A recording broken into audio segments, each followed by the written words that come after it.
The pale moonlight slipped through the tall window, casting its glow on the wheelchair in the corner of the bedroom, making its chrome wheels glisten like silent eyes.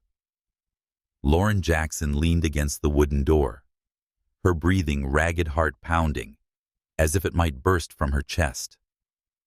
The ivory silk wedding dress still clung to her body, now heavy, as if dragging her down into a bottomless abyss. Just an hour ago, she helped Ethan Carter, her newlywed husband, move from a wheelchair to a honeymoon bed. She had held his hand, gently assisting his movements, with the care of someone familiar with his limitations. With all her love and commitment, she believed this would be their life, a life she was ready to embrace with the wheelchair, as an inseparable part of Ethan.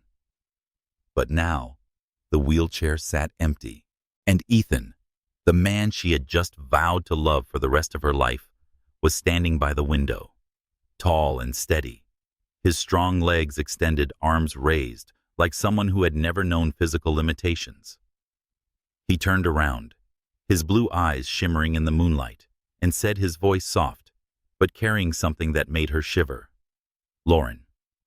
Lauren Jackson, a Black American woman raised on the cobbled streets of Atlanta, had never imagined her wedding night would begin with a secret like this. Just hours ago, she had stood before the altar radiant in her wedding gown, exchanging vows with Ethan Carter, a white American man she believed to be the true love of her life. Ethan had captured her heart completely with his warm smile, subtle humor, and eyes that looked at her like she was his entire world. His wheelchair to Lauren was not an obstacle, but a part of who he was, a strong, resilient man who had built a tech empire from a hospital bed after a catastrophic accident. She loved him for who he was, not for his wealth or fame. Though she couldn't deny the financial stability he brought, which gave her a sense of safety. She'd never known growing up in poverty. But now, everything she thought she knew about Ethan had shattered. "Ethan," she whispered, her voice trembling. "What's going on?" She clutched the door, her nails digging into her palms as if trying to anchor herself against the emotional storm crashing down on her. He walked toward her without hesitation, needing no support. Every step he took felt like a dagger into her trust. This was not the Ethan she knew, the man who needed her help to move through narrow spaces, the one for whom she had carefully selected restaurants with accessible entrances, the man she had felt proud to support with love and patience. "Lauren, I can explain," Ethan said, his voice calm, but his eyes filled with worry. He stopped a few steps away from her, as if understanding that physical distance was necessary now. "This isn't what you think." "Isn't that what I think?" Lauren cut in, her voice breaking, anger laced with pain. "I thought you were paralyzed, Ethan. I thought you needed that wheelchair to live. I married you and promised to stand by your side with everything I believed to be true. But now you're standing here walking like nothing ever happened. What do you expect me to think?" Ethan lowered his head, rubbing the back of his neck, a habit Lauren had seen hundreds of times. But now it looked different. No longer the careful motion of someone restricted by injury, but natural, relaxed, like a man who had never known limits. "I'm not paralyzed anymore," he said, his voice deepening. "I recovered, Lauren. 3 years ago. 3 years." That number hit her like a punch to the chest. Not yesterday, not last week, but 3 years. Throughout the 3 months they had known each other, in their candlelit dates across Atlanta, in the long nights sharing dreams and pasts, in the moment he knelt and proposed, with a sparkling ring, Ethan had known he could walk. But he chose not to tell her. He let her believe in a version of him that wasn't real. 3 years later, Lauren repeated, her voice now cold, as if all emotion were draining from her body. "So everything you told me about the accident, about rebuilding your life from a hospital bed, about accepting your disability, was all of that a lie?" "No, not all of it," Ethan said quickly, stepping closer.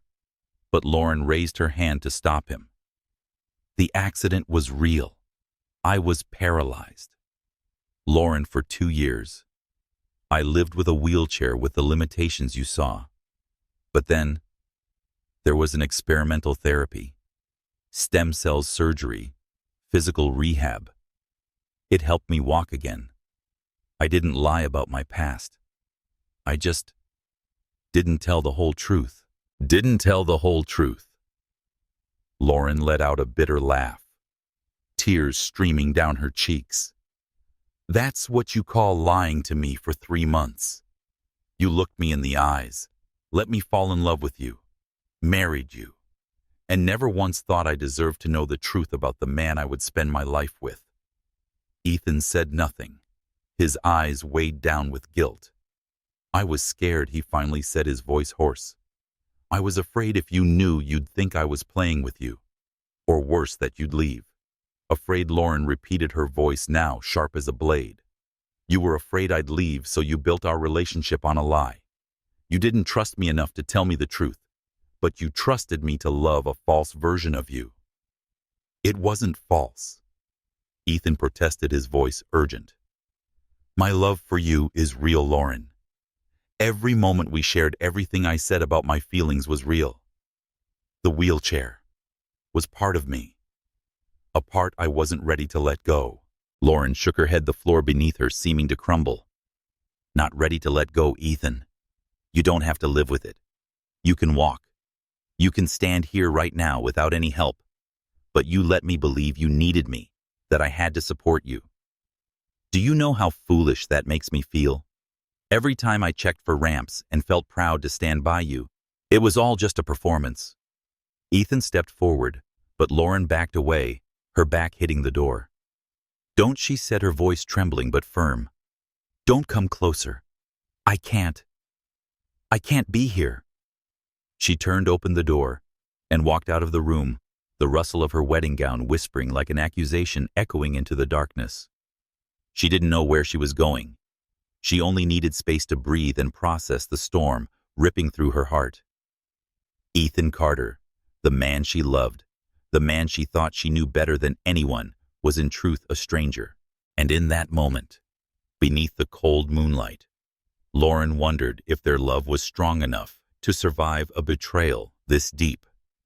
Lauren Jackson stood in the pitch-dark hallway of the mansion, her wrinkled wedding dress clinging to her body, breath still ragged after fleeing the bedroom. Moonlight from the large window cast patches of light and shadow across the wooden floor like a silent reminder of the secret. Ethan Carter, her newlywed husband, was not paralyzed as she had believed. He had stood and walked firmly, shattering everything she thought she knew about him. She leaned back against the wall, hands trembling, trying to find some anchor in the storm of emotions. But instead of answers, her mind drifted back 3 months to the moment it all began. A night that had changed her life forever. It was a March evening at Atlanta's largest charity gala, where Lauren worked as the event coordinator. The ballroom was filled with chandeliers and the laughter of the elite. As a Black American woman raised in a poor neighborhood, Lauren always felt like an outsider at events like this. She moved quickly between banquet tables, her earpiece buzzing with urgent issues, a faulty sound system, a VIP complaining about their seat. Rushing down a hallway with a stack of documents in her arms, she collided hard with something, sending the papers flying. Oh, I'm so sorry. Lauren dropped to her knees, face flushing with embarrassment as she scrambled to gather the papers. In front of her was a man in a wheelchair, his bright blue eyes catching the light. He wore a black suit, his brown hair tousled, and his smile was not angry, but warm. It's okay, he said, his voice low and soothing. Let me help. He leaned forward, picking up a few papers near him, his movements slow but natural. Lauren muttered another apology, flustered, but he interrupted her with a smile. You must be the one keeping this whole event from falling apart. I'm Ethan Carter. Lauren hesitated, then introduced herself, still kneeling on the floor, clutching the papers to her chest. She knew the name Ethan Carter, CEO of Carter Tech, a tech billionaire known not just for his fortune, but for surviving a mountaineering accident that left him paralyzed. But at that moment, he didn't seem like a billionaire. He seemed like a regular man, with a smile that made her forget the stress of the night. They spoke briefly in the hallway. Ethan asked about her role and the challenges of organizing such a significant event. Unlike the other wealthy guests who treated her as invisible, he listened. His eyes filled with genuine curiosity. When she described a challenging guest, he laughed aloud, his head tipping back slightly, and Lauren laughed too, a rare thing during tense workdays. Later that night, as the gala wound down, Ethan found her near the bar, where she was checking the guest list. "Lauren," he said, steering his wheelchair toward her, "do you ever take a break?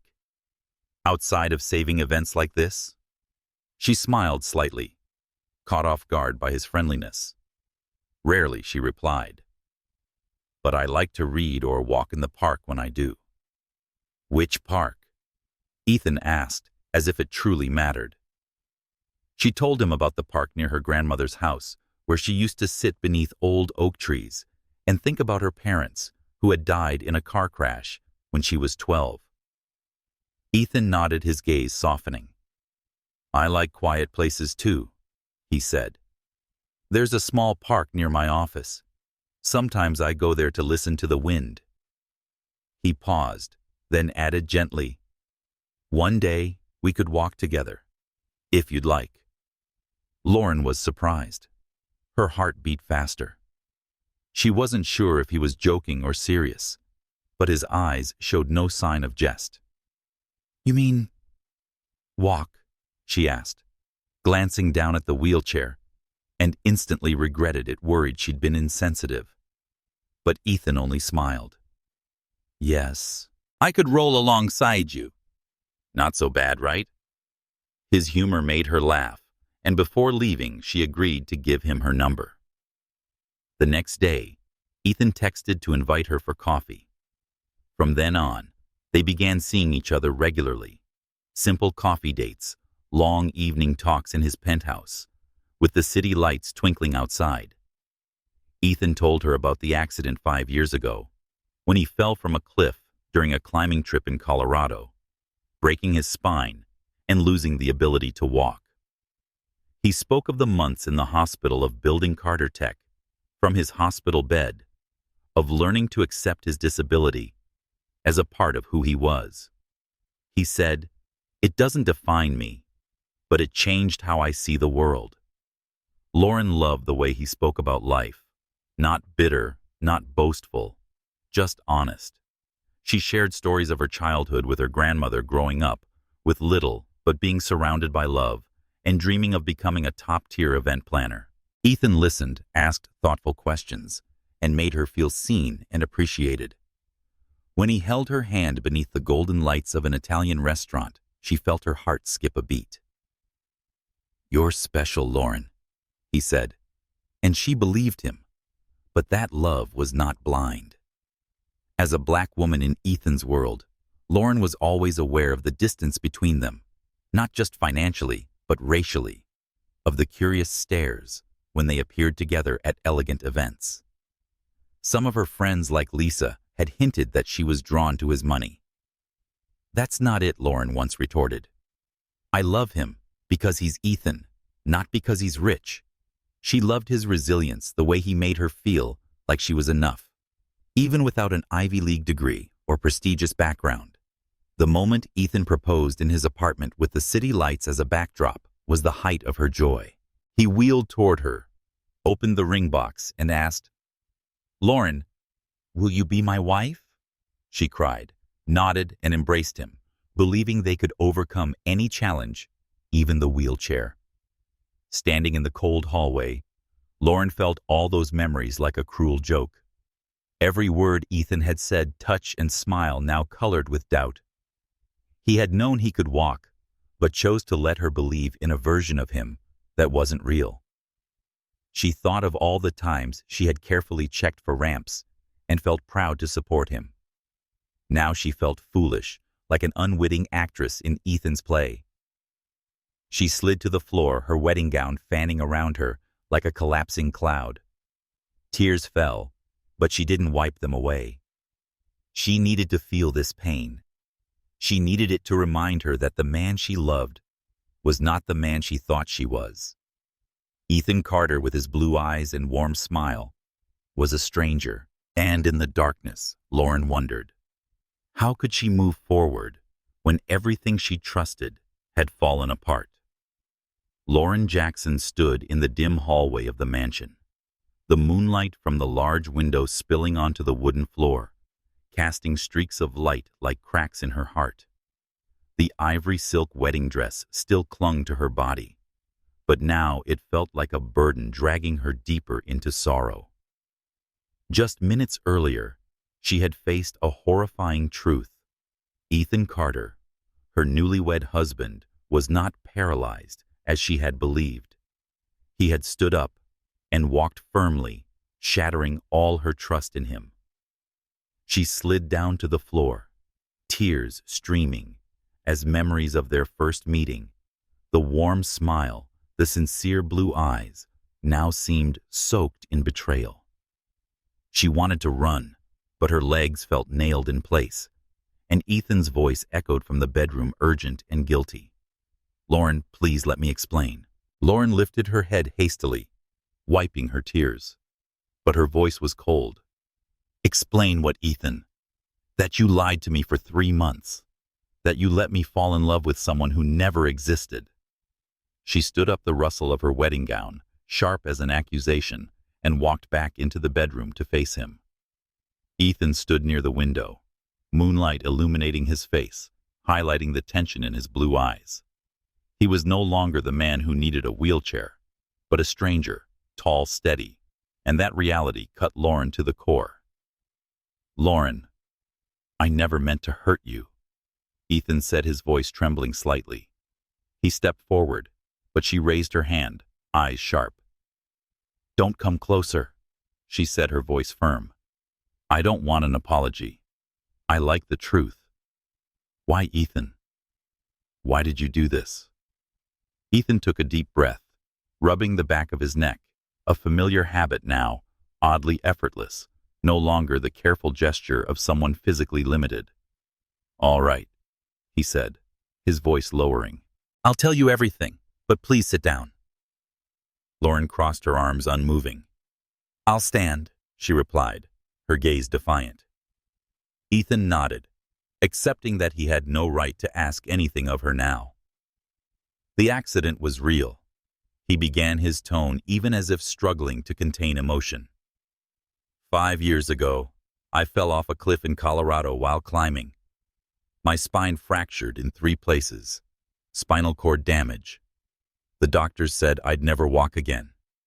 For 2 years, I lived in a wheelchair, relearning everything from dressing myself to running a company from a hospital bed. Everything I told you about that time, it was all true." Lauren nodded, lips pressed tightly. She remembered the nights he spoke of the accident and how he rebuilt Carter Tech from the ashes of his old life. She had admired that resilience and had loved him for it. But now she didn't know what to believe. "Then what wasn't true?" she asked, her voice sharp. Ethan looked at the floor like the truth was too heavy to meet her eyes. 2 years after the accident, I was introduced to an experimental therapy. Stem cells combined with surgery and intensive physical rehab. It was expensive, risky, with no guarantees. But I had the money and nothing left to lose. I tried it. And it worked. He looked up, meeting her eyes, heavy with guilt. After 18 months, I started feeling my legs, and I was initially tingling. Then I could move my toes. After 3 years, I could walk, run, do everything I could before the fall.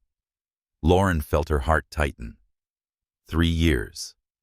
He had recovered 3 years ago, yet for the 3 months they had known each other, he had said nothing. "So why the wheelchair?" she asked, her voice breaking with anger.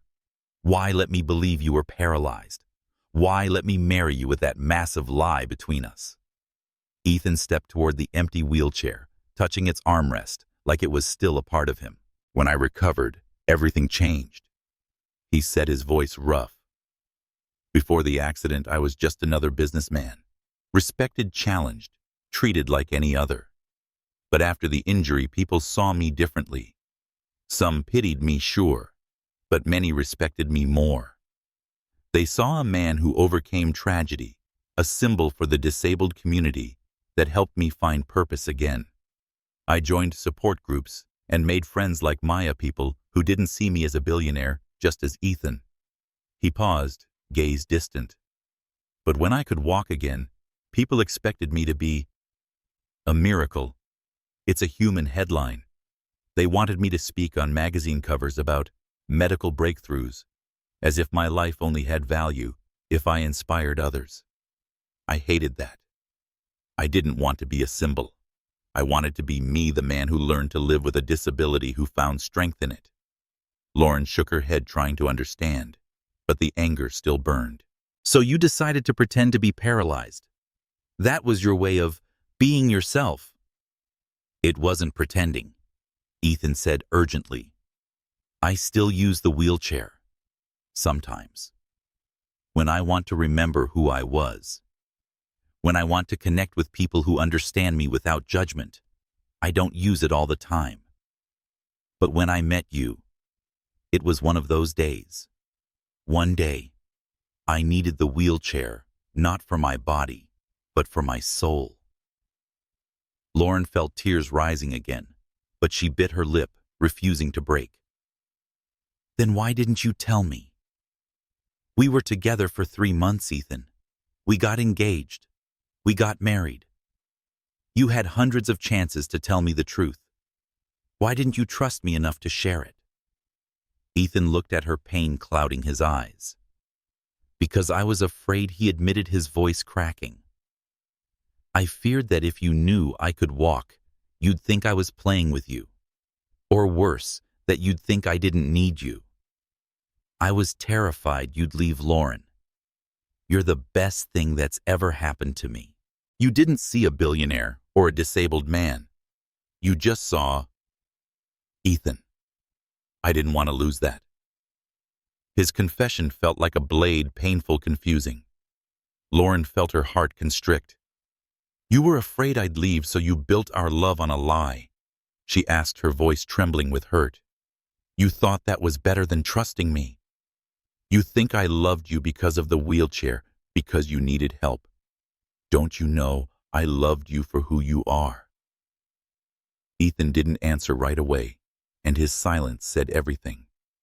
I was wrong, he finally whispered. I know I was. I wanted to tell you after every date, after I proposed. But each time I saw you happy, I didn't have the courage. I thought everything would be okay if I kept the secret a little longer. But it's not okay. Lauren cut in, her voice sharp as a knife. You let me marry someone who wasn't real. You let me stand before my family and friends and vow to love a man you knew was a lie. That's not love, Ethan. That's betrayal. She turned away, unable to bear looking at him. Music from the wedding reception downstairs still drifted faintly upward, the laughter of guests now sounding like mockery. 200 people celebrating a marriage she now doubted. I need to go, she said, her voice breaking. I can't be here anymore. Lauren, please. Ethan called after her, but she didn't look back. She opened the door and stepped out, the soft swish of her wedding gown echoing down the hallway. She didn't know where she was going, only that she needed space to breathe, to confront the truth that the man she loved had chosen deception over trust. Beneath the cold moonlight, Lauren felt like a stranger in her own life, and her heart shattered under the weight of a secret she had never seen coming. Lauren Jackson sat curled up on the hotel room bed, the soft glow of the bedside lamp casting light over her wrinkled wedding dress that still clung to her. The spacious room with cream-colored walls and white silk curtains was supposed to be where she and Ethan Carter would begin their married life. But now it felt like an empty theater where her trust had been shattered. Just hours ago, She had discovered that Ethan, her newlywed husband, was not paralyzed as she had believed. He had walked steadily, and confessed he had recovered 3 years ago, hiding the truth throughout their 3 months together. Lauren hugged her knees, her tears long dried, yet her heart throbbed like it had been sliced open. She couldn't sleep. Every time she closed her eyes, she saw the empty wheelchair in the corner of the bedroom, moonlight glinting off its chrome wheels, like a reminder of betrayal. She thought about all the times she'd carefully chosen wheelchair-accessible restaurants, all the moments she had felt proud to support Ethan with love and patience. She remembered their first park outing, when she pushed his wheelchair along a gravel path, laughing at the ducks on the lake. Ethan said, "You're really good at this," his blue eyes sparkling. Now she wondered, had he laughed at her behind that smile? Every caring gesture, every decision made around his disability, now felt like part of a cruel joke. Lauren had grown up in a poor Atlanta neighborhood where her grandmother Grace had taught her the value of honesty. You can lose everything, she used to say, but never lose trust. As a Black woman, Lauren had always been aware of the scrutinizing stares she received when stepping into Ethan's world, elegant parties and rooms full of wealthy white people. She had believed Ethan was different, and that he saw her not her skin or background. But his deception made her question herself. Had love blinded her? Had she ignored red flags because she wanted to believe in a fairy tale? She stood and walked to the window, looking down at the mansion's garden. The wedding music had faded, but lights still twinkled below, as if the world were still celebrating a marriage that now felt broken in her heart. She thought of Grace, her best friend Lisa, and those who had witnessed her say "I do," with a radiant smile. What would they think if they knew the truth? That she had married a man who lied, that Lauren Jackson, so proud of her strength, had been deceived. A soft knock pulled her from her thoughts. Lauren, Ethan's voice called low and earnest. "I brought coffee. Do you want to talk?" Lauren said nothing, her hand gripping the curtain. She didn't want to see him or face the blue eyes that once made her melt. But she knew she couldn't hide forever. She needed answers. She needed to understand why he did this. "Come in," she said, her voice cold. The door opened, and Ethan carried a tray with 2 cups of coffee and a few pastries. He wore a white shirt, sleeves rolled up, and his brown hair was slightly tousled. He walked no wheelchair, and every step was a reminder of the truth she still struggled to accept. He set the tray down on the small table by the window, his eyes searching for her, filled with concern. He said softly, "I didn't know how you take your coffee in the morning, so I brought cream and sugar just in case." "Black is fine," Lauren replied, accepting the cup.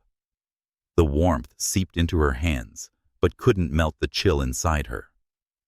She sat in the armchair, keeping her distance. Ethan sat across from her, his hands resting on his knees, as if trying to suppress his nerves. "Lauren, I'm sorry," he began, his voice sincere. "Sorry isn't enough, but I want you to know I never meant to hurt you. I was wrong for not telling you the truth." Lauren took a sip, the bitterness spreading across her tongue. "Sorry doesn't change anything, Ethan," she said, her gaze sharp. "I want to know why. Not the reason you gave last night about being afraid about the disability community. I want to know why you didn't trust me enough to tell me the truth. I gave you everything. My love, my trust, my future. But you didn't think I deserved to know who you are." Ethan bowed his head, his hands clenched tightly, as if holding himself together. "It's not that you weren't worthy," he said hoarsely. "It's me. I didn't have the courage. When I met you, I was in a hard place. I'd just come from a board meeting where everyone kept talking about the miracle, about how I had to be an inspiration. I was exhausted from it. I just wanted to be myself, not the version of me the world expected. And when I met you, you saw me that way, just Ethan, not a story or headline. Lauren shook her head, anger rising again. But that wasn't the honest Ethan. The real Ethan could walk. The real Ethan chose to lie, to let me believe in someone who didn't exist. Do you have any idea how foolish I feel? Every time I helped you and thought I was doing the right thing, it was all just a performance. Ethan looked up, pain etched across his face. It wasn't a performance, Lauren. My love for you is real. Every moment we shared, every word I said about how I felt was all true. I feared that if you knew the truth, you'd think I didn't need you. I was afraid you'd leave. You keep saying you were afraid I'd leave. Lauren cut in, her voice sharp. But did it ever occur to you that your lie is precisely why I might leave? You didn't trust me enough to be honest, but you expected me to stay with someone who deceived me from the very beginning. Ethan said nothing, guilt heavy in his eyes. I know I was wrong.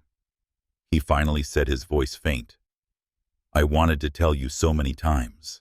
After our first date, you told me about your grandmother and how she taught you to be honest. After the night I proposed, when you cried and said you loved me. But every time I tried, I saw how happy you were, and I didn't want to destroy that. That happiness wasn't real.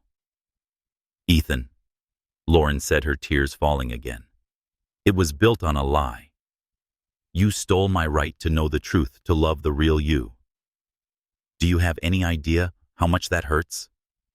Ethan stood as if wanting to approach her, but stopped when she shifted away.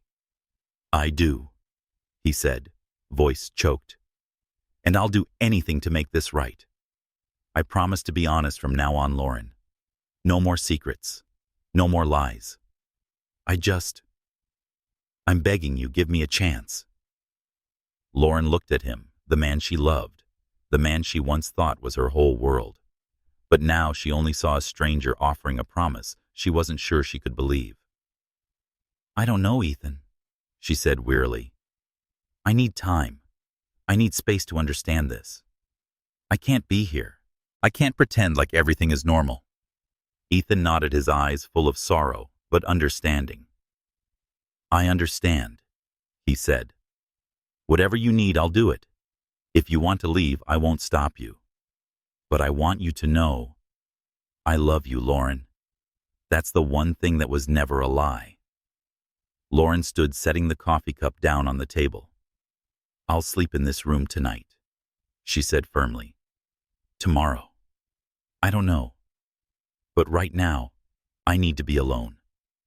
She turned away, not looking at him, afraid she'd lose her resolve if she saw his eyes. Ethan left the room, his footsteps lit against the wooden floor, each like a hammer blow to her heart. Lauren sat on the bed as the door closed behind him, covering her face as she cried. She didn't know if she could forgive Ethan, or if their love was strong enough to survive this betrayal. But in the darkness beneath the dim glow of the lamp, she knew one thing. She had to find herself again, before deciding on the marriage's fate. Lauren Jackson sat in the car, morning sunlight streaming through the window, casting a glow on her hands clenched tightly in her lap. A gray sweater and jeans had replaced the wedding dress, but the weight of the wedding night still pressed heavily on her chest. After a sleepless night, facing the truth that Ethan Carter, her newlywed husband, had hidden his ability to walk for 3 months together, Lauren had agreed to go with him to a place he said would help her understand. The physical therapy center. Ethan had explained, his voice low as he drove through the suburban roads of Atlanta. I want you to meet someone who was with me during my recovery. Lauren glanced at Ethan, a white man with tousled brown hair and blue eyes now clouded with worry. He wasn't using a wheelchair today, and every motion, his grip on the steering wheel, the way he shifted gears, still made her feel like she was looking at a stranger. Understand what, Ethan? She asked, her voice tired but sharp. That you lied to me because of some identity crisis. I've heard your reasons. This may not change anything. Ethan was silent, eyes focused on the road. He finally said, "I don't expect you to forgive me right away, but I want you to see what I went through. It's not as simple as you think." Lauren didn't answer. She turned toward the window. She wasn't sure she wanted to understand. She just wanted the pain in her chest to stop. She tried to find the trust that had shattered the night before. The rehabilitation center was a modern building with large glass doors and barrier-free walkways. As they entered, the scent of antiseptic and the hum of machinery greeted them. Ethan led her down the hallway, his steps steady, but Lauren noticed the subtle distance he kept between them, as if afraid she'd retreat if he came too close. They stopped in front of a therapy room, where an Asian woman in green scrubs was guiding a young male patient. The man, around 25, was strapped into a support frame, his face flushed with effort as he tried to lift his left leg. "That's Dr. Sarah Nguyen," Ethan whispered. "She helped me recover. And James. He's doing the same therapy I once did." Lauren watched the sweat roll down James's forehead and saw the determination mingled with frustration in his eyes. She felt a flicker of empathy, but the anger still burned. "So what do you want me to see?" she asked quietly. "Is that recovery hard? I never doubted that. But it doesn't explain why you lied to me." Sarah noticed them, waved, and approached after handing James over to an assistant. "Ethan, it's been a while," she said with a warm smile. "And this must be Lauren."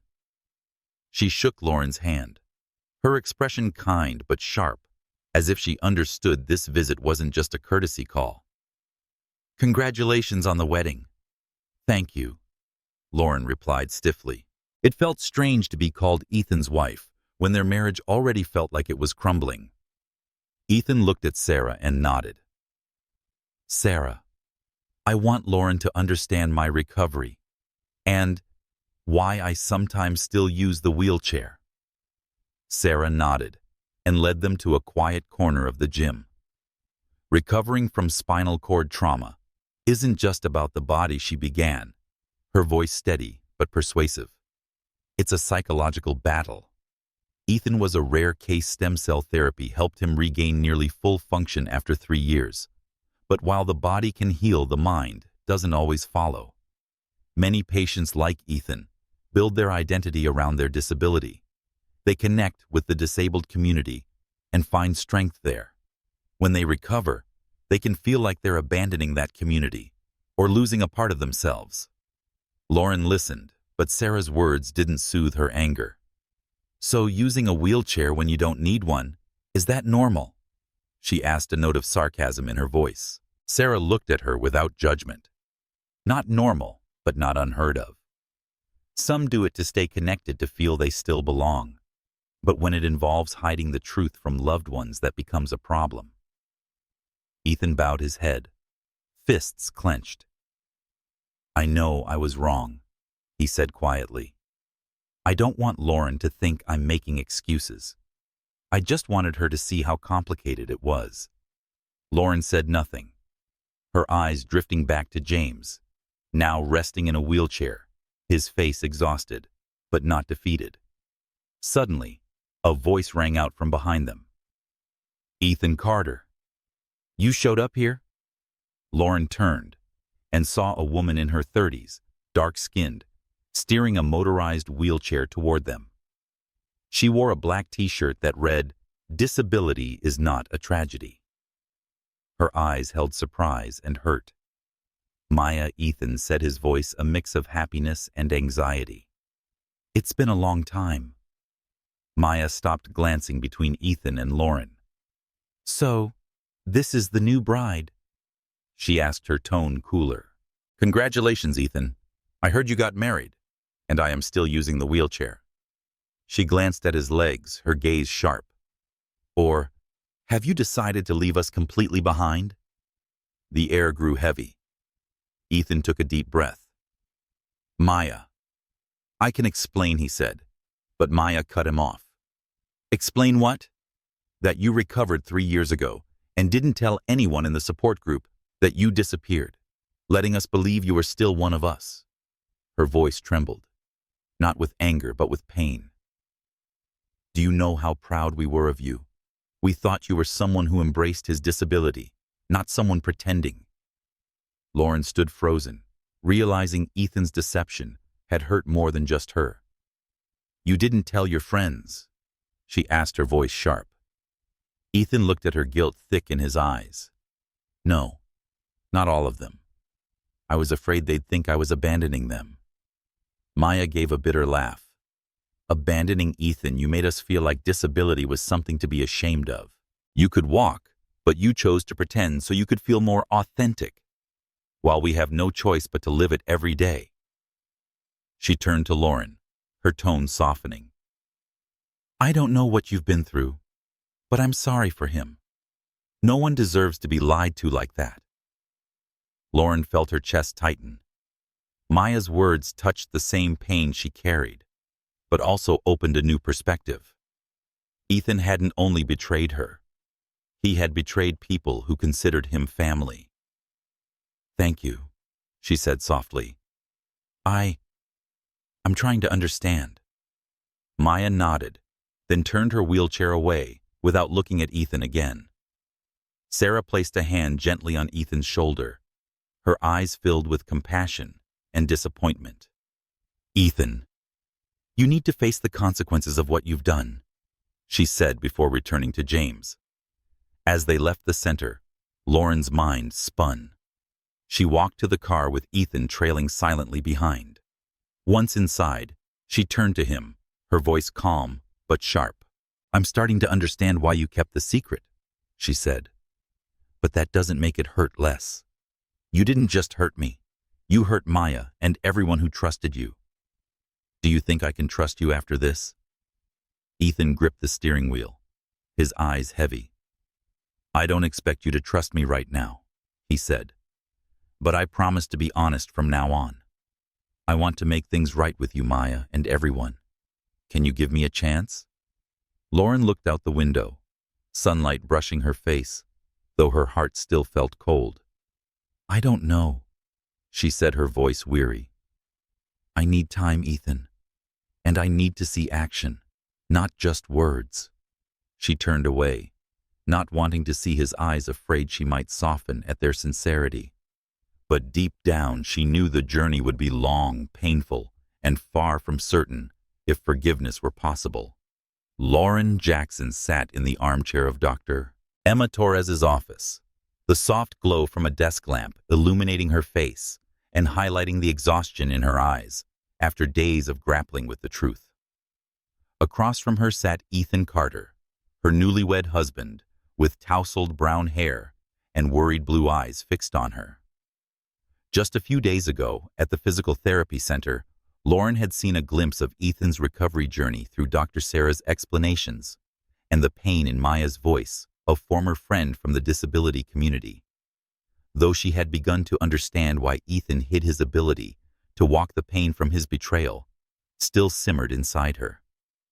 Today, they had come here, a small marriage counseling office in downtown Atlanta, to confront what remained of a marriage that had barely begun. The room was cozy with blue fabric chairs and abstract art on the walls, but the air between Lauren and Ethan was tense, like a wire pulled tautly. Dr. Torres, a middle-aged woman with a gentle smile and perceptive eyes, spoke first. Thank you both for being here. Let's begin by sharing why you've come today. Lauren, would you like to start? Lauren took a deep breath, her hands gripping the arms of the chair. My husband lied to me, she said, voice calm but edged. For 3 months while we were dating, he let me believe he was paralyzed, that he needed a wheelchair. But I found out he had recovered 3 years ago on our wedding night. I don't know how to trust him anymore. Ethan lowered his head, resting his hands on his thighs, as if trying to suppress emotion. Dr. Torres nodded, her expression neutral, but engaged. Ethan, would you like to share your perspective? Ethan looked up, searching Lauren's eyes before speaking. I made a terrible mistake, he said, voice low and sincere. I feared that if Lauren knew I could walk, she'd think I was playing games or didn't need her. I hid the truth because I was scared of losing her. But I know I was wrong. I want to do everything I can to rebuild her trust. Dr. Torres took a few notes and then looked at both of them. I hear that you both want to salvage the relationship, but there's a deep fracture around trust. Let's talk about that. Lauren, what does trust mean to you? Lauren paused, her gaze drifting. She said that trust means knowing the other person will be honest, no matter how hard the truth is. It means feeling safe to be vulnerable, knowing they won't use it against you. It's knowing they respect you enough to let you make choices based on the truth. Ethan nodded, seemingly moved by her words. Dr. Torres turned to him. And you, Ethan, what does trust mean to you? Ethan took a deep breath. Trust means knowing the other person accepts the real you, the good and the bad, he said.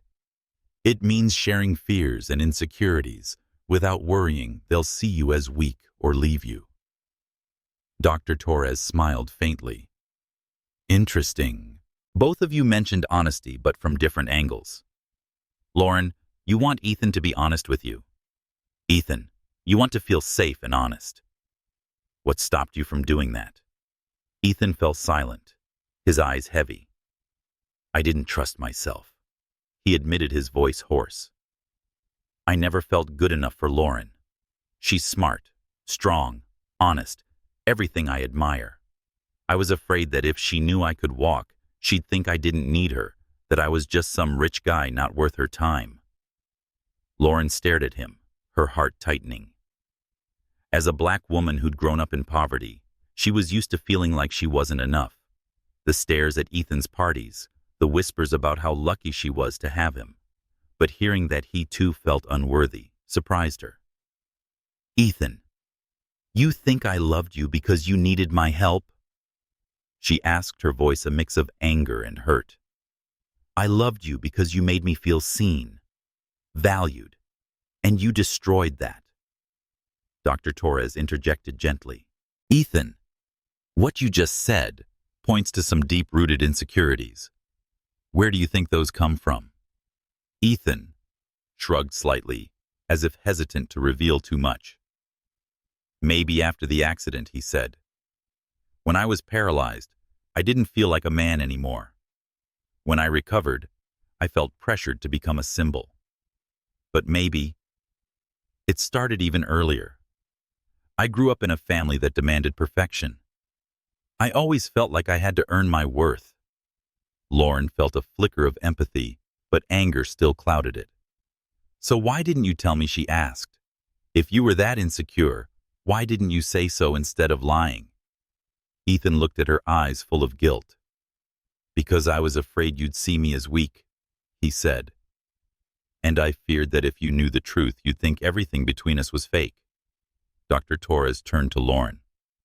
Lauren, how does hearing Ethan talk about his fear make you feel?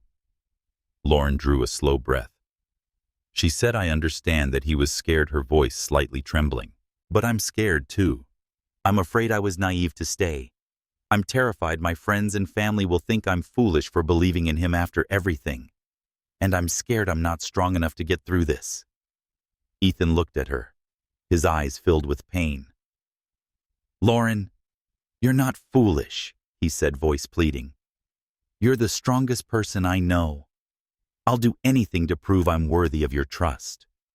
Dr. Torres gave them a homework assignment to practice radical honesty over the next week, sharing every emotion, no matter how small or difficult. Lauren left the office feeling a mix of hope and unease. She wanted to believe Ethan, but the wounds from his deception were still raw. A week passed. They returned to their routine, but the tension lingered. Lauren tried to focus on work, coordinating a small event, but her mind often drifted to Ethan. He began opening up more about stressful days at the company and pressure from the board. She appreciated the effort, but still kept her guard up. Then, one afternoon, when Lauren stopped by Ethan's office to pick up a document he'd forgotten, she overheard an employee whisper to a colleague, The boss walked into the investor meeting last week. It looked normal, like he'd never needed a wheelchair. Lauren froze. Her heart pounded. Ethan had walked into a meeting with investors and hadn't told her. It wasn't a big secret, but it felt like another crack in a fragile wall. That evening in their apartment, Lauren confronted him. "You walked into the meeting last week," she said, voice sharp. "Why didn't you tell me?" Ethan blinked, caught off guard. "Lauren, I didn't think it mattered," he said, hesitantly. "I just wanted the meeting to go smoothly without the distraction of the wheelchair. I wasn't trying to hide it from you." "Didn't matter?" Lauren snapped, anger flaring. "You promised honesty, Ethan. Everything, no matter how small. But you're still deciding what I should or shouldn't know.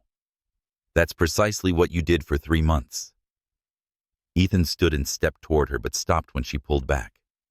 "I'm sorry," he said sincerely. "I was wrong. I should have told you. I feared you'd think I was showing off or trying to prove something." Lauren shook her head, tears slipping down her cheeks. "I don't need you to prove anything," she said, her voice breaking. "I need you to be honest. If you can't do that, then what are we even doing?" Ethan lowered his head, guilt etched across his face. "I'll do better," he said. "I promise. You can ask me anything anytime. I won't keep anything from you again." Lauren looked at him, her heart torn between love and doubt. She wanted to believe him, but this moment reminded her trust isn't rebuilt in a day. "I hope you mean that," she said, voice weary. "Because I don't know if I can take another hit."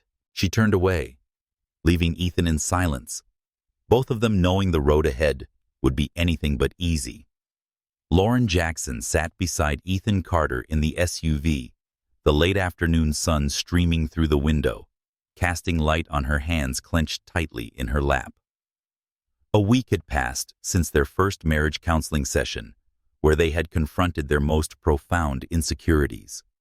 Yet Lauren still struggled with the pain of Ethan hiding his ability to walk for the entire 3 months they had been together. That flicker of doubt, when she discovered he hadn't told her about walking into a meeting, had reignited her fear of being lied to. But Ethan's sincere apology had convinced her to keep trying. Today they faced a bigger challenge, revealing the truth to their families, Lauren's grandmother Grace, and Ethan's parents Richard and Eleanor. The car stopped in front of Grace's small home in Atlanta, where Lauren had grown up after her parents died. The white-painted wooden house with a flower-lined porch usually evoked comfort and familiarity. But today, Lauren's heart was pounding. "She'll know something's wrong when she sees us," she said quietly, glancing at Ethan. He, wearing a blue shirt and jeans, nodded, his blue eyes anxious. "I know," he replied, "and I'm ready to take responsibility." They walked up the porch. Ethan used the wheelchair not out of need, but because he hadn't yet told anyone about his recovery. Grace opened the door, her deep brown face breaking into a smile, though her sharp eyes quickly sensed the tension. "There you two are," she said, hugging Lauren. "Why aren't you on your honeymoon instead of visiting this older woman?" Lauren smiled, her chest tightening at the thought of the canceled trip to Italy. In the small living room, family photos lined the walls. Grace poured tea into porcelain cups, her gaze never leaving them. "Now speak up," she said firmly. "What's going on that has you both looking so serious?" Lauren took a deep breath, gripping her teacup. "Grandma Grace, there's something I need to tell you," she began, her voice slightly trembling. "Ethan, he's not paralyzed. He recovered 3 years ago but didn't tell me. I only found out about it on our wedding night." Silence blanketed the room. Grace set her teacup down, her eyes narrowing on Ethan like blades. "Recovered," she repeated, her voice dangerous. "Then why are you in that wheelchair? And why did my granddaughter have to learn the truth on that night?" Ethan sat upright, his voice low but sincere. I was wrong, ma'am, he said. I was paralyzed after an accident, but an experimental treatment helped me walk again. I kept it a secret because I was afraid of losing Lauren, and because I wanted to stay connected to the disability community. I know I hurt her, and I'm sorry. Grace stood up, diminutive but commanding. Stand up! She ordered, her tone leaving no room for argument. Ethan hesitated, looking at Lauren. She nodded, her heart racing. He moved out of the wheelchair, stood, and took a few steps. Grace watched him closely, her expression shifting from anger to quiet disappointment. She said, "You let my granddaughter marry a liar." Her voice trembling. "You let her stand at the altar and vow to love a man who wasn't real. Do you think that's what love is?" Ethan bowed his head, guilt flooding his eyes. "No, ma'am," he said. "I was wrong.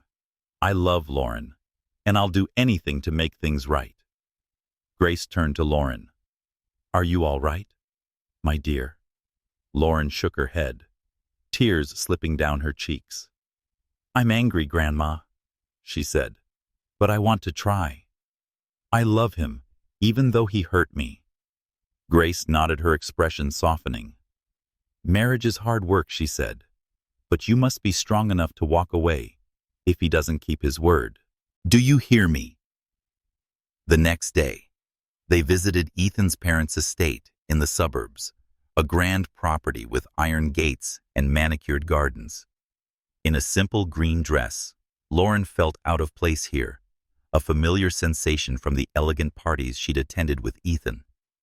As a Black woman raised in poverty, she had always been acutely aware of the gap in class and race.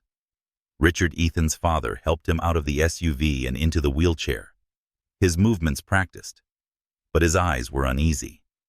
Eleanor, Ethan's mother, greeted them at the door, her polite smile veiled with curiosity. Ethan spoke first in the luxurious living room with leather chairs and oil paintings. "Mom, Dad, I have something to tell you," he said, voice steady. "I recovered 3 years ago thanks to a stem cell treatment. I can walk, but I didn't tell anyone, not even Lauren. She only found out on our wedding night." A heavy silence fell.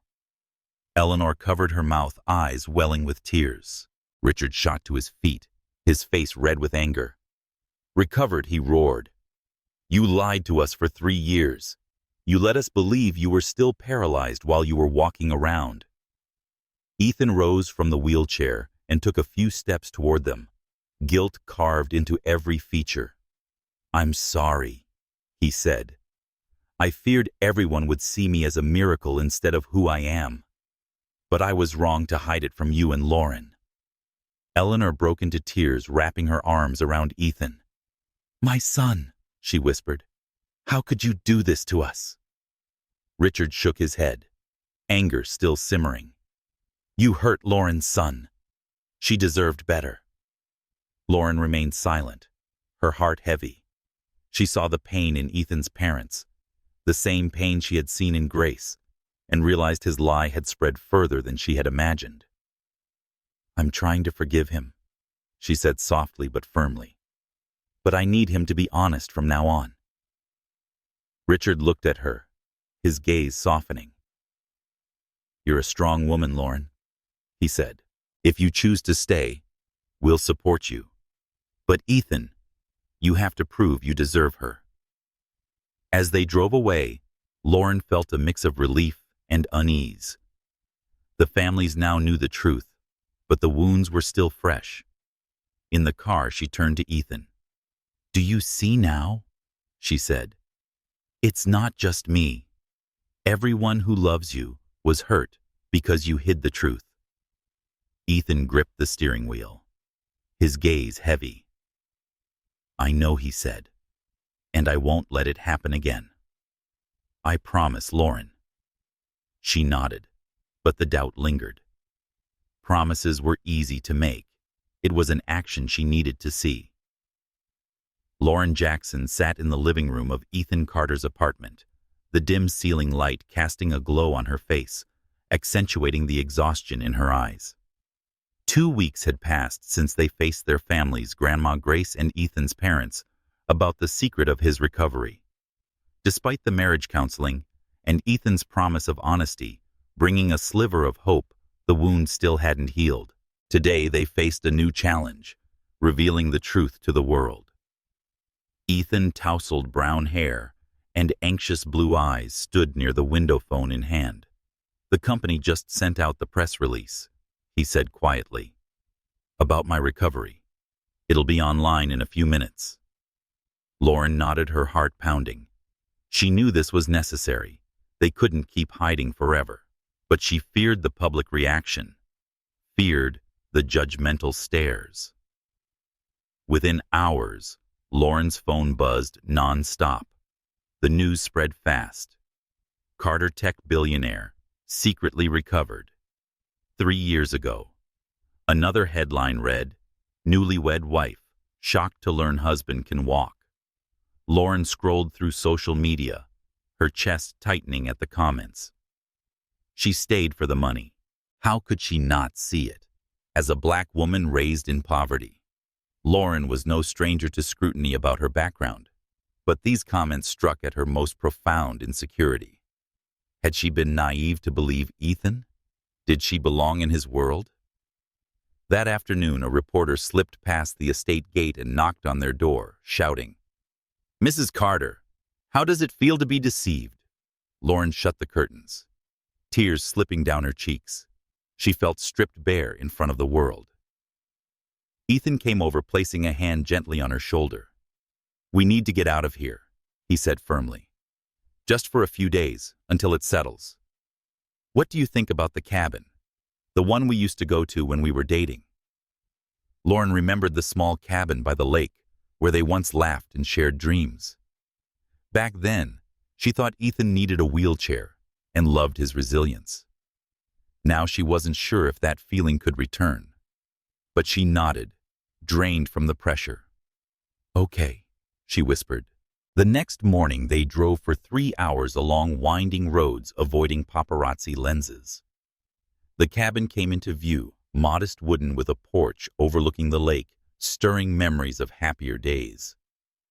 Lauren stepped onto the porch, breathing in the crisp mountain air, though the heaviness inside her hadn't lifted. Ethan, walking unassisted, brought their bags inside his eyes, searching for her full of hope. "Thank you for coming," he said. "I know it's hard, but I want us to try again." They sat on wooden chairs on the porch, the lake shimmering under the sun. Ethan broke the silence. "I want to tell you about the first time I walked after therapy," he said softly. "It wasn't what I expected.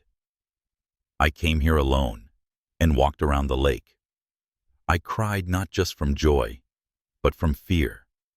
I was afraid I wasn't myself anymore. Scared I'd lose everything I'd learned while I was paralyzed." Lauren looked at him, a flicker of empathy passing through her for the first time. "What did you learn?" she asked, her voice gentler. Ethan gave a sad smile. "To slow down," he said. "Being paralyzed taught me to appreciate little things. A smile, a conversation. I met people like Maya who taught me that disability isn't a tragedy. But after I recovered, everyone wanted me to be a symbol, not a person. I was afraid of losing that part of myself. So I kept the wheelchair, and I hid it from you." Lauren nodded, though the anger still simmered. "I get why you were scared," she said. "But you didn't just hide from the world. You made me feel stupid. Every time I helped you, I thought we were building something. But you knew you didn't need it." Ethan looked down, his expression heavy with remorse. "I was wrong," he said. "I didn't realize how it would make you feel. I just wanted to keep you close, but I pushed you away." Lauren stared out at the lake, thinking of the days growing up with Grandma Grace, always trying to prove she was enough in a world that judged her by her skin color and where she came from. "Do you even know how insecure I am?" she said, trembling. "I've always felt like I didn't belong in your world, the parties, the stares. I thought you saw me." They caught me. But when you hid the truth, I wondered, was I ever enough for you, or did you need someone who believed your story? Ethan turned toward her, eyes pleading. Lauren, you're everything to me, he said. Not because I needed your help, but because you made me feel enough. You're strong and honest, and I love everything about you. I was wrong not to trust you with the truth. His words struck her heart, but Lauren still held her distance. Words are easy, Ethan, she said. I need to see it. I need to know you won't hide anything from me again, not because you're scared, not for any reason. Ethan nodded, his hands clasped tightly. I promise, he said. From now on, you'll know everything, my fears, doubts, all of it. I want to rebuild this trust, no matter how long it takes. They sat in silence, listening to the wind over the lake. Lauren felt a faint flicker of hope, but the pain remained. She thought of Grace's advice. Marriage requires forgiveness and strength to walk away when trust can't be rebuilt. We'll try, she said quietly. But I'm not ready to forgive. I need time. Ethan looked at her, his gaze gentle but resolute. Take all the time you need. I'll wait, he said. I love you, Lauren. That's the one thing that's never changed. Lauren nodded, returning to the lake, not wanting him to see the tears sliding down her cheeks. The public pressure, the betrayal, and the fragile hope for the future all churned inside her. She didn't know if they could make it, but in that moment, under the mountain sunlight, she wanted to believe their love still had a chance. Lauren Jackson stood on the wooden porch of the cabin, the late afternoon sunlight shimmering across the lake, carrying the crisp breath of the mountain air. With its timber roof and small windows, the rustic cabin had become a retreat for her and Ethan Carter, an escape from public pressure after he revealed the truth about his secret recovery. The sensational headlines and cruel comments on social media still haunted her, but the serenity of this place allowed her to breathe more easily.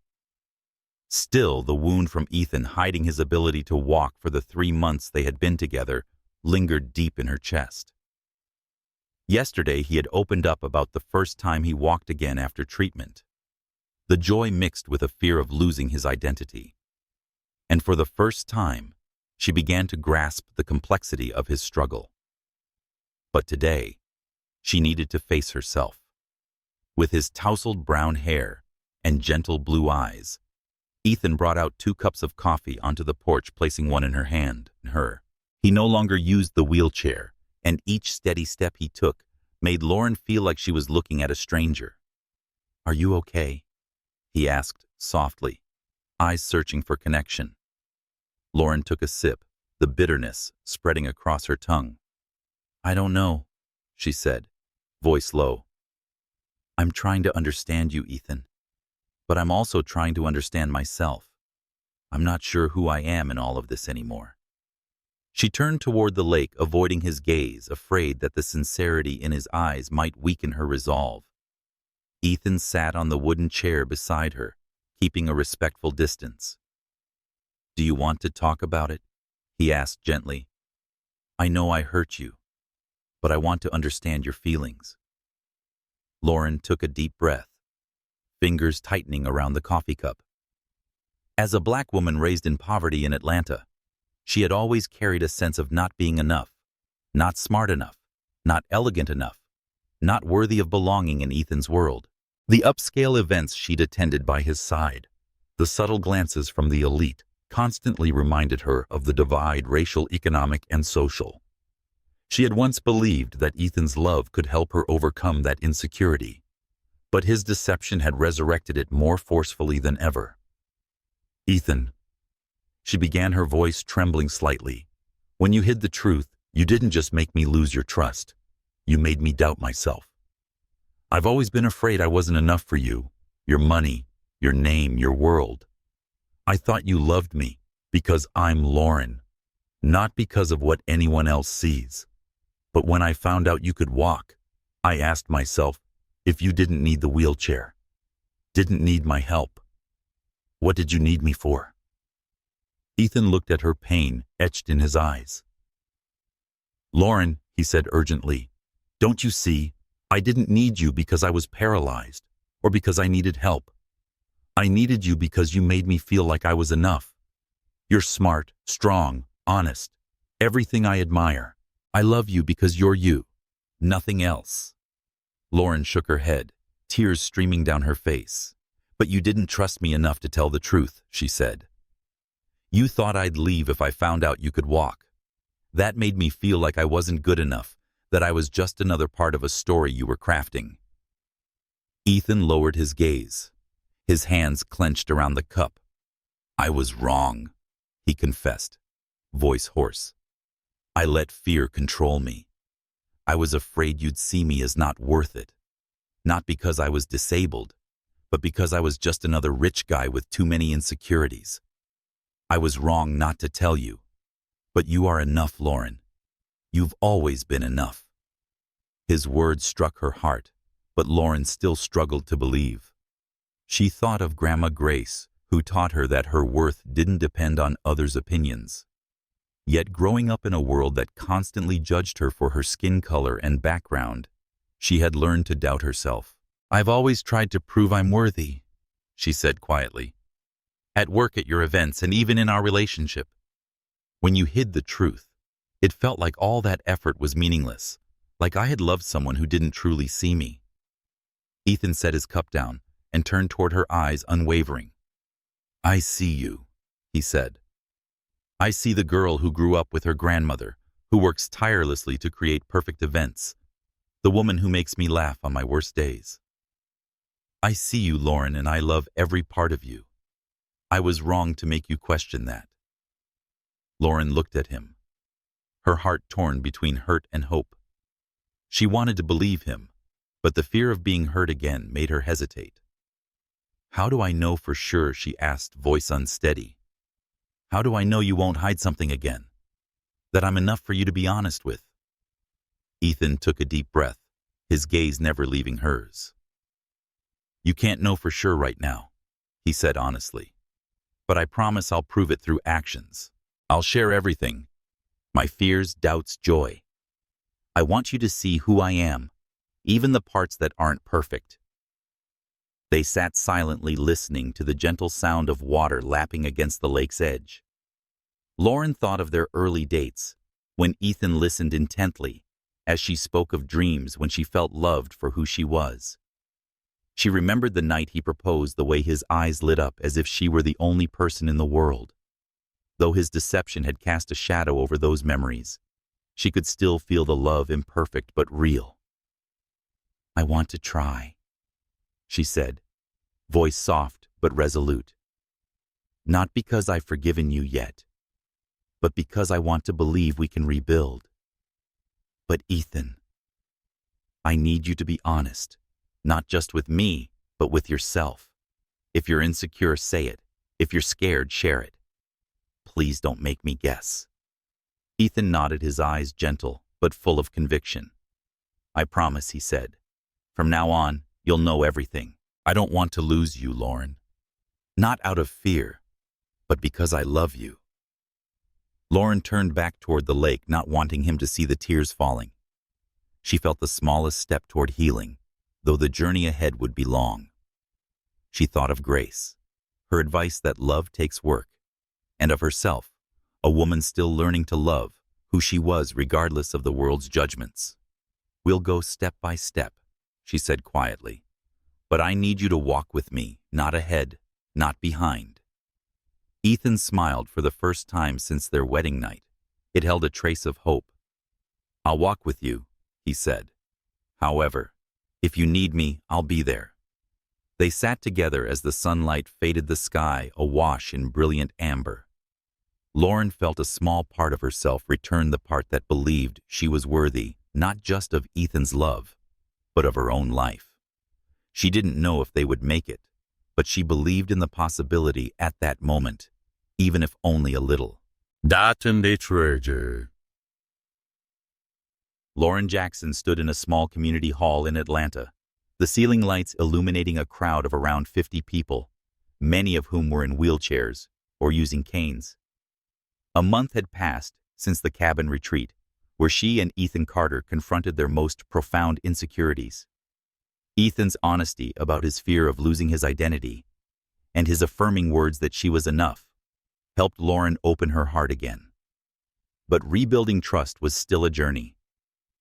Today they were attending a gathering of the disability community where Ethan had once been an active member to face those he had hurt by keeping his recovery a secret for 3 years.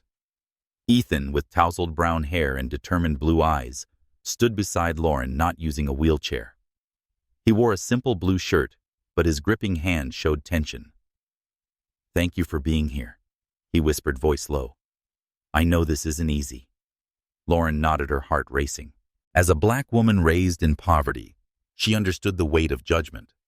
But she also worried how this community would receive Ethan and herself. The event began with speakers sharing updates on disability advocacy projects, but the tone shifted when the host, Carla, introduced Ethan. "We all know Ethan Carter," she said, voice calm but edged. "He was once part of this community, but recently he revealed that he regained mobility 3 years ago. Ethan has asked to speak to us today." Ethan stepped up to the podium, his gaze sweeping across the crowd. Lauren spotted Maya, his former friend who had confronted him at the physical therapy center, sitting in the front row, her expression cold. "Hello, everyone," Ethan began, his voice trembling slightly. "I owe you an apology. 3 years ago, I recovered through stem cell therapy, but I told no one. I kept using the wheelchair at times, not because I needed it, but because I was afraid. I am so scared of losing my connection to you, the people who helped me find purpose after my accident." Silence blanketed the room. A middle-aged man raised his hand. "Why did you hide it?" he asked, voice laced with both curiosity and pain. "We thought you were one of us." Ethan took a deep breath. "I was scared," he admitted. "Scared you'd think I abandoned the community. I was scared the world would only see me as a miracle instead of a human being. But I was wrong. I hurt you. And I especially owe an apology to Lauren, my wife, who didn't find out until our wedding night." Lauren felt their eyes turn toward her, her heart tightening. She had feared being judged for staying with Ethan, but the stares weren't condemning. They were filled with empathy. Maya rose from her seat, maneuvering her wheelchair closer to the podium. Her voice rang out sharp and unwavering. "Ethan, do you know how your actions made us feel?" she asked. "Like disability was something shameful, something you could take off when it was convenient. We don't get that choice. You made us believe you understood, then left without a word." Ethan bowed his head, guilt darkening his eyes. "Maya, you're right," he said. "I was wrong to think I could live in both worlds without being honest. I'm not ashamed of being part of this community. You taught me how to live. I was just afraid of losing it, and in that fear I hurt everyone." Lauren watched, hearing the sincerity in his voice. She remembered the day at the rehab center when Maya expressed her sense of betrayal. But now Ethan wasn't making excuses, he was owning his choices. And that moved her.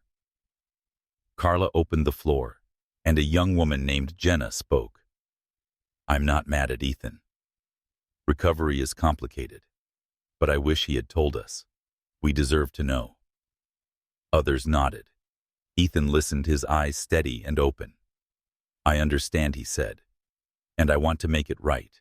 I'm starting a new initiative, the Carter Recovery Fund, to support spinal cord research and help disabled individuals through the psychological hurdles of healing. I want to work with you if you're willing." Maya looked at him. Her expression softened, though caution remained. "That's a good start," she said, "but Ethan's actions speak louder than words." Ethan nodded. "I'll prove it," he said. After the event, Lauren and Ethan stood outside the hall, the sunset painting the sky in hues of red and gold. Maya approached and turned to Lauren. "You're stronger than I thought," she said. "Staying with him isn't easy. Thanks for coming today. Lauren smiled, warmth rising in her chest. Thank you, she replied. I'm learning to understand him and this community too. Lauren turned to Ethan as Maya wheeled away, her gaze gentle yet resolute.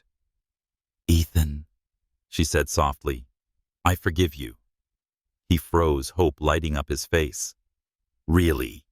He asked, voice trembling. Lauren nodded, tears rolling down her cheeks. Not because you're perfect, she said, but because you're trying. Today, I saw you face Maya, face everyone without hiding. I saw you own your mistakes and try to make amends. I forgive you, but I won't forget. We still have work to do to rebuild trust. Ethan took her hand, his grip warm and slightly shaking. Thank you, he whispered. I don't deserve it, but I'll prove you were right to give me this chance. He pulled her into his arms, and for the first time since their wedding night, Lauren let herself lean into him, feeling the comfort of his embrace. Back in their apartment that evening, they began drafting plans for the Carter Recovery Fund. Lauren proposed a mental health support program for recovered patients, inspired by what they had heard at the event. We could ask Maya to consult, she suggested. Ethan smiled, pride shining in his eyes. That's a great idea, he said. I want this to be ours, not just mine. Lauren looked at him and saw the man she loved, not perfect, but genuine. She thought of her journey, a woman once plagued by doubt, now learning to stand firm. We'll do it, she said, voice steady. One step at a time. Lauren Jackson stood in Ethan Carter's apartment, the soft yellow light casting a gentle glow across her face, highlighting a rare smile after months of emotional trials. A year had passed since that fateful wedding night, when she discovered that Ethan, her newlywed husband, had hidden the truth about his ability to walk throughout their relationship. Their path to healing from marriage counseling and a painful confrontation with the disability community to co-founding the Carter Recovery Fund had brought them to a new chapter, a place where trust was slowly being rebuilt. Today, Ethan promised a surprise, and while Lauren was curious, she never expected what awaited her. Are you ready? Ethan asked, standing near the door, his tousled brown hair and bright blue eyes gleaming with hope. He wore a crisp white shirt with the sleeves rolled up, relaxed, but clearly with something in mind. Lauren, dressed in a deep blue dress, nodded, heart beating faster. What are you up to? She asked, teasing. Ethan smiled, taking her hand. You'll see outside, he said, leading her toward the estate's backyard. When the door opened, Lauren froze. The garden had been transformed, sparkling lights hanging from trees, fresh flowers lining a walkway, and a small band playing soft melodic music. Over 30 people, close friends and family, stood waiting, smiling brightly. At the front was Grandma Grace, Lauren's beloved guardian, her dark eyes gleaming with pride. Ethan's parents, Richard and Eleanor, were also there, their expressions far softer than they had been months ago. What is this? Lauren whispered, tightening her grip on Ethan's hand. He led her to the center of the garden, where a small table stood, adorned with candles and flowers. The crowd quieted, all eyes on them. Ethan turned to her, his gaze filled with love and resolve. Lauren, he began, voice steady but heartfelt. A year ago, I made the biggest mistake of my life. I hid the truth about my recovery and let you marry someone who wasn't being fully honest. I hurt you, our families, and the people who love us. But you gave me the chance to make it right. And every day since, I've tried to become the husband you deserve. Lauren's heart clenched as tears welled in her eyes. She remembered that painful wedding night, the tear-filled counseling sessions, and the moment she forgave Ethan during the community event. Their journey had been anything but easy, but love had kept them going. Ethan knelt and pulled a small velvet box from his pocket. The crowd gasped softly, and Lauren covered her mouth, her heartbeat quickening. Today, in front of everyone we love, I want to ask you again, he said, opening the box to reveal a gold ring engraved with truth and trust. Lauren Jackson. Will you marry me again?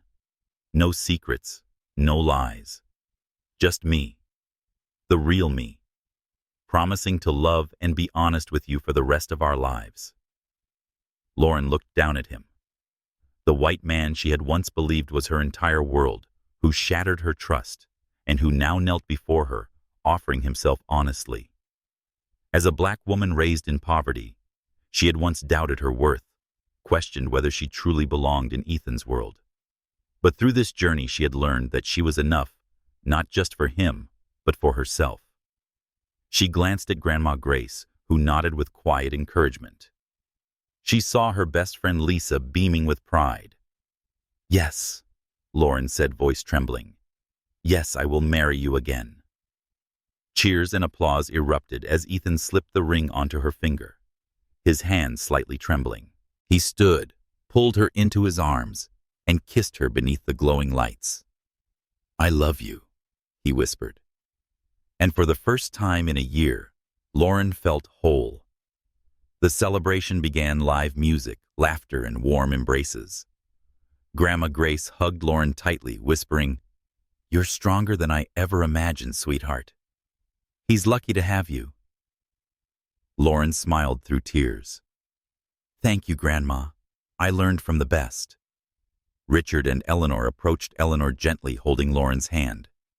You're part of this family, Lauren, she said. Thank you for giving Ethan another chance. Lauren nodded, moved by their sincerity. Once, she had felt like an outsider in their world of wealth and privilege, but now she felt accepted. Lisa pulled Lauren aside, her eyes mischievous. Girl, your life is straight out of a movie, she laughed. Seriously, though, I'm proud of you. Staying with him, that took strength. Lauren hugged her, deeply grateful. Thank you for not letting me fall apart, she said. As the party wound down, Lauren and Ethan sat on a bench in the garden, the lights dimming. She looked down at the new ring, her fingers tracing, the engraved words, truth and trust. Why a second wedding? She asked softly. Wasn't the first one real? Ethan took her hand, his gaze tender. It was real, he said. But this time, I want you to marry the real me. No secrets, no fear. I want us to start again with everything out in the open. Lauren nodded, thinking of the Carter Recovery Fund, the organization they built to support people with physical and emotional healing. The fund had sponsored research and connected them with people like Maya, who had slowly begun to accept Ethan's apology. Their work had not only helped others, it had helped them heal. We've come a long way, she said, smiling. Ethan kissed her forehead. And we'll go further, he said. Together. Lauren leaned into him, savoring his warmth. She knew there would still be challenges ahead. Trust had to be nurtured daily. But at this moment, beneath the moonlight, she believed their love was strong enough to endure. Lauren Jackson stood in the backyard of Ethan Carter's estate, the afternoon sunlight filtering through the trees, glinting off the simple white wedding dress she wore. 2 months after Ethan's emotional second proposal, they held a new wedding ceremony, not lavish like the first, but intimate with just 50 close friends and family. The garden, adorned with string lights and white flowers, exuded warmth, but Lauren's heart pounded with the moment's weight. A year ago, their wedding night unraveled when she discovered Ethan had hidden his ability to walk for the 3 months together. Today they stood ready to vow again with truth as the foundation. In the dressing room, Lauren looked into the mirror, her deep brown eyes shimmering with hope and nerves. As a black woman raised in poverty in Atlanta, she had once questioned her worth, afraid she didn't belong in Ethan's world of wealth and privilege. But the journey of healing, from marriage counseling to confronting the disability community and co-building the Carter Recovery Fund, had taught her that she was enough not just for Ethan, but for herself. She smoothed her dress, smiled, and stepped out. Ethan waited tall and steady in a dark blue suit in the garden aisle. He wasn't using a wheelchair today, but one was placed beside the altar, a quiet symbol of his journey from trauma and disability to recovery and honesty. As the music began, Lauren stepped into view, holding a bouquet of white flowers, her eyes locked with Ethan's. He smiled, his blue eyes glowing with love, and she felt whole. Grandma Grace, seated in the front row, looked on with pride. Ethan's parents, Richard and Eleanor, were present too, their smiles gentle and genuine. Lisa, Lauren's best friend, wiped away tears, whispering to the guest beside her, "She deserves every bit of this." Maya, a friend from the disability community, also sat among the guests. Her expression was now a blend of forgiveness and quiet support, after all Ethan had done to make things right. When Lauren reached the altar, Ethan took her hand, warm and steady. The officiant, a friendly pastor, greeted the guests, but the heart of the ceremony lay in the vows they had written themselves, words spoken from the soul. Lauren, Ethan began, voice low but clear. "I vow to love all of you, your strength, honesty, and brilliance. I promise to be truthful, even when the truth is hard, and to share every fear and joy with you. I vow to be your partner, hiding nothing, and to build our life on truth and trust." Tears rolled down Lauren's cheeks, but she smiled through them, her voice strong when she answered. "Ethan," she said, "I vow to love every version of you, the man who faced the trauma, who recovered, who sometimes needs a wheelchair, and who walks steadily. I promise to be patient as we learn to trust each other again and to keep building an honest love. I love you, all of you." Soft applause rippled through the crowd, touched by the sincerity. They exchanged rings, the original ones from their first wedding, now engraved with today's date, a symbol of how far they had come. When the pastor declared them husband and wife, Ethan pulled Lauren into his arms and kissed her deeply beneath the golden light. "I love you," he whispered. "I love you too," she replied. The reception followed in the garden, with wooden tables draped in white linen and soft live music filling the air. Lauren and Ethan danced their first song, a gentle tune they had chosen for their original wedding, about love enduring through trials. As they turned in slow circles, Lauren rested her head against Ethan's chest, listening to the steady rhythm of his heart. "Do you have any regrets about giving me a second chance?" he asked playfully, though his eyes searched hers seriously. Lauren looked up and smiled. "No regrets," she said. "Sometimes the most beautiful things come from learning to forgive. But you still have to keep earning it, okay?" Ethan laughed, pulling her closer. "I promise," he said. They cut the cake, joked with guests, and listened to heartfelt toasts from family. Grandma Grace stood and raised her glass. "Lauren, you are the pride of my heart," she said. "And Ethan, you've learned the hard way. Marriage isn't about finding someone perfect, but finding someone worth growing with. I wish you both a lifetime of happiness." Lauren hugged her grandmother, tears falling again, grateful to the woman who had taught her to be strong.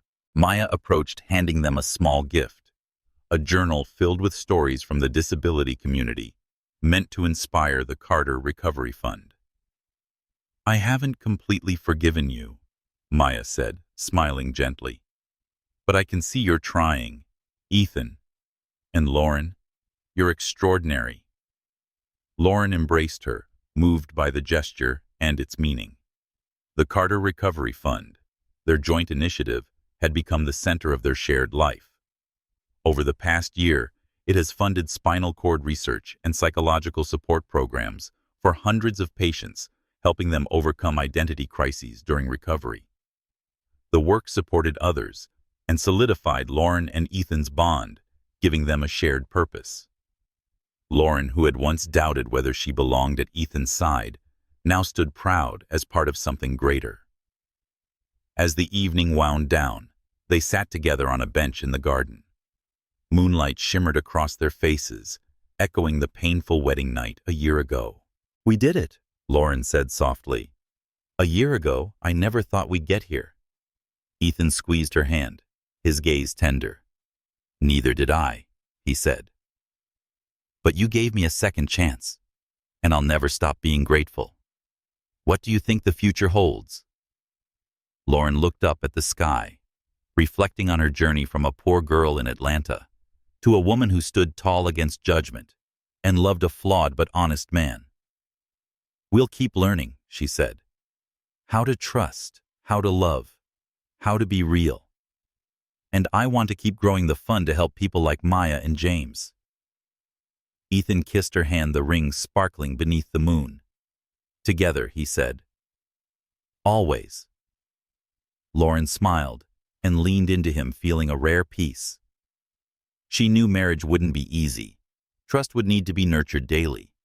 But under the moonlight, she believed their imperfect love was strong enough to build something real.